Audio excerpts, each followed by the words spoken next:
So in this video we're going to be looking at the chain rule. So the chain rule helps us with composite functions. So if we have, if we have a function in which we have, say, x, and that g of x is our function that we have. Composite functions let us combine functions, so we can say f of g of x. So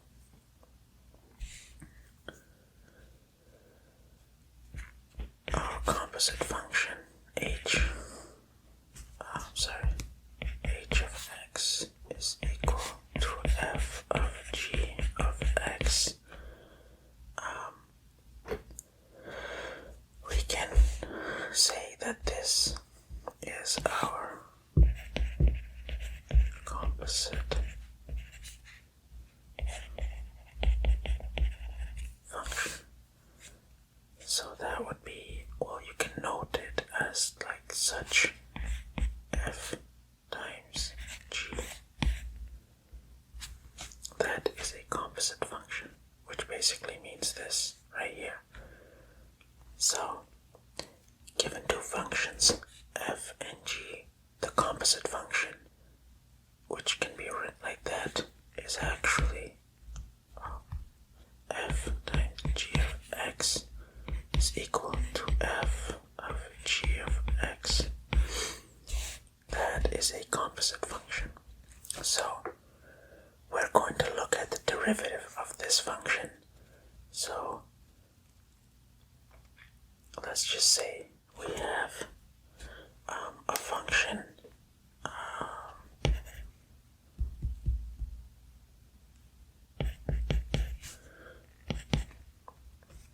let's say we have our function h of x is equal to our composite function.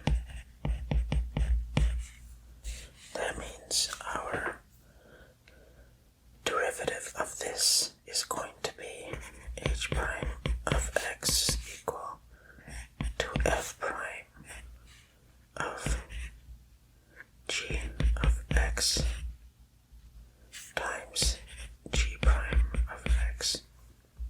So this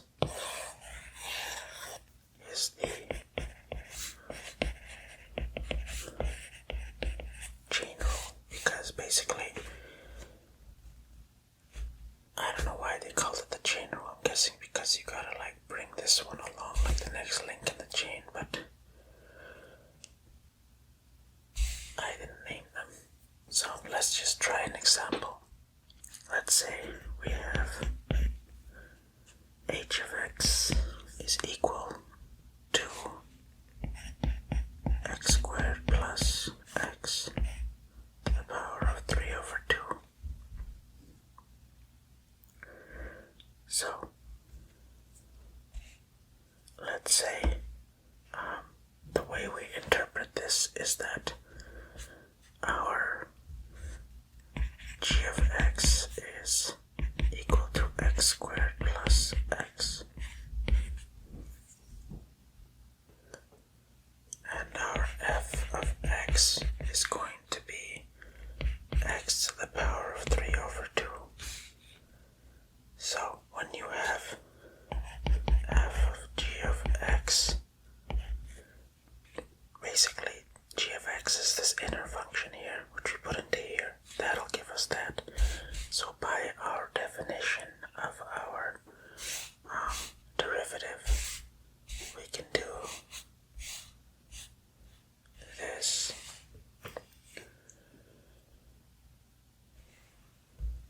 The derivative of our inner function is going to be 2x plus 1, and then of this one is going to be 3 over 2x 1 over 2. So now we can actually plug in our f prime of x, well, x squared plus x is equal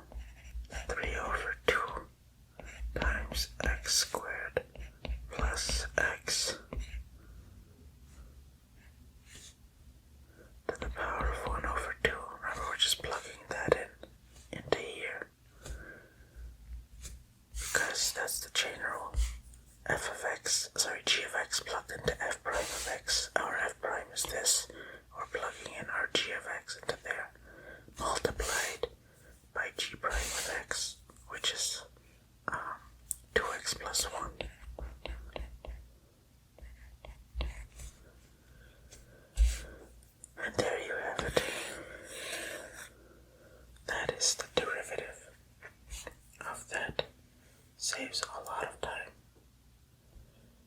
just by looking at it. So let's do another one. We can do,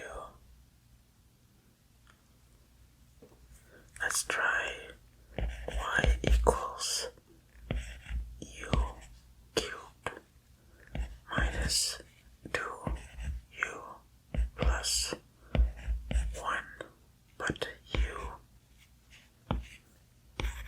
is equal to 2 root x. So we're going to find the derivative dy over dx, but we also want to find it when x is equal to 4. We want to solve for that. So if we apply our inner function,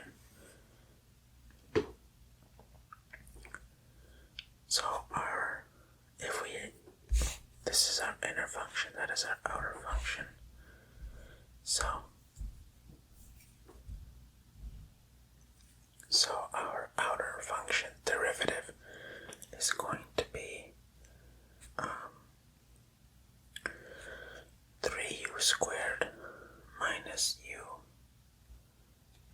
minus 2.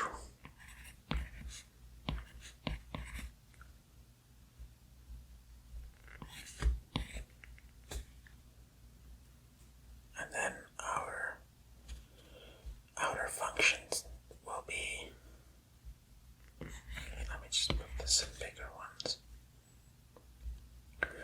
2 times, and then we have the square root. So square root is always, to the power of half, so 1 over 2x to the power of negative 1 over 2.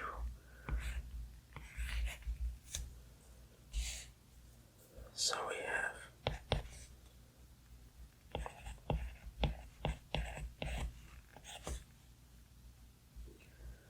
or I guess the 1 over 2 and 2 will cancel, so I'm just left with 1 over root x, and then I wanted to find it at 4, so x is equal to 4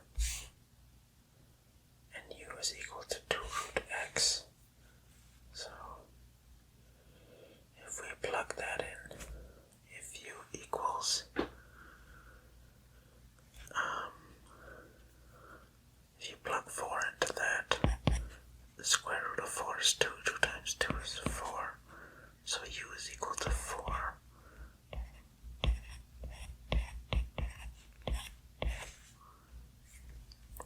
And 1 over root 4 is 2.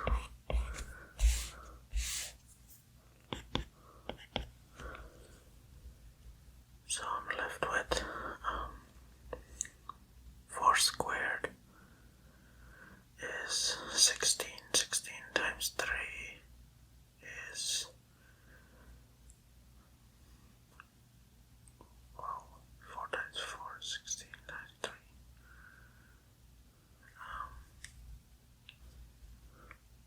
48. 48 minus 2 is 46 times 46 over 2. I'm left with 23. And there we have it. Let's do one more. Let's do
x, but instead of x I want to put g of x, so x squared minus 5 to the power of 6 times the derivative of the inside, which is 2x.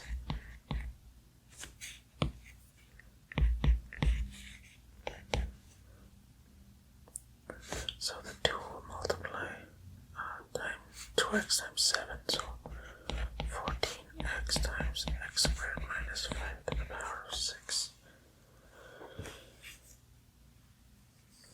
And that's how simple it really is. So if you want to actually try this on your own, you can try this one.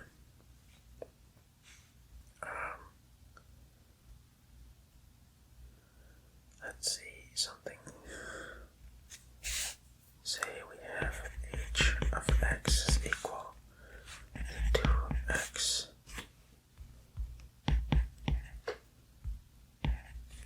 squared plus 3x minus 5 to the power of 4. Find h prime of x.